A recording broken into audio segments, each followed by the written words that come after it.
మాజీ ఎంపీ బోయినపల్లి వినోద్ కుమార్ పై కాంగ్రెస్ నేతలు దుష్ప్రచారం చేయడాన్ని ఖండిస్తున్నామన్నారు బీఆర్ఎస్ నేత గుంజపడుగు హరిప్రసాద్. కరీంనగర్లో మీడియాతో మాట్లాడిన ఆయన కరీంనగర్ పార్లమెంట్ నియోజకవర్గాన్ని సమగ్రంగా అభివృద్ధి చేసిన ఘనత వినోద్ కుమార్ కే దక్కుతుందని పేర్కొన్నారు. ఈ ప్రాంత అభివృద్ధి కోసం కోట్లాది రూపాయల నిధులను తీసుకొచ్చారని గుర్తు చేశారు.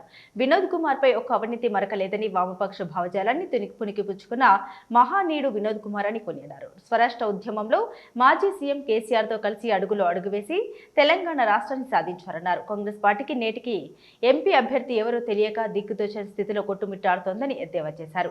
దమ్ముంటే కాంగ్రెస్ ఎంపీ అభ్యర్థి ఎవరో ఇప్పుడు తేల్చారని సవాల్ విసిరారు.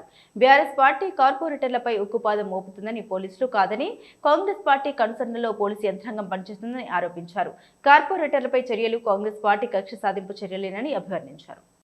బోయినపల్లి వినోద్ కుమార్ గారి పేరు మీద వారి పేరు తీసుకొని మరి ఇప్పుడు జరుగుతున్నటువంటి విషయాలకు వారికి ఏదో పొంతన ఉంది అన్నట్టుగా ఒక అబద్ధపు ప్రచారాన్ని చేసేటువంటి ప్రయత్నం కాంగ్రెస్ పార్టీకి సంబంధించినటువంటి నాయకులు నిన్న చేయడం జరిగింది.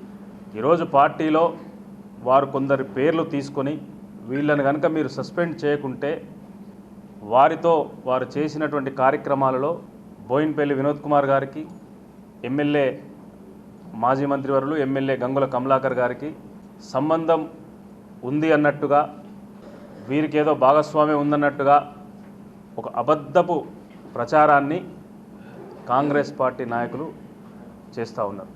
మేము ఒకటే సూటిగా కాంగ్రెస్ పార్టీ నాయకులకు స్పష్టంగా ఒక విషయాన్ని అడుగుతూ ఉన్నాం.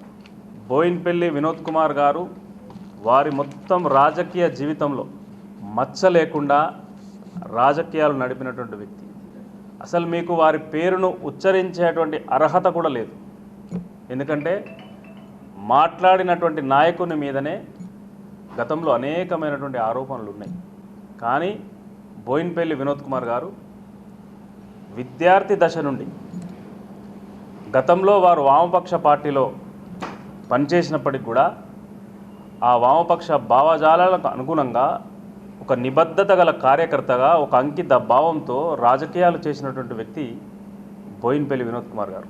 అదేవిధంగా ఈరోజు తెలంగాణ రాష్ట్ర సమితి, అప్పుడు తెలంగాణ రాష్ట్ర సమితిలోకి వచ్చిన తర్వాత కూడా కేసీఆర్ గారి అడుగులో అడిగేసి ఈరోజు తెలంగాణ ఉద్యమంలో, తెలంగాణ రాష్ట్ర ఏర్పాటులో, మరి ముఖ్యంగా ఢిల్లీ స్థాయిలో ఈరోజు తెలంగాణ రాష్ట్రం ఏర్పాటు కావడానికి వారు చేసినటువంటి కృషి తెలంగాణ ప్రజలందరికీ కూడా తెలుసు.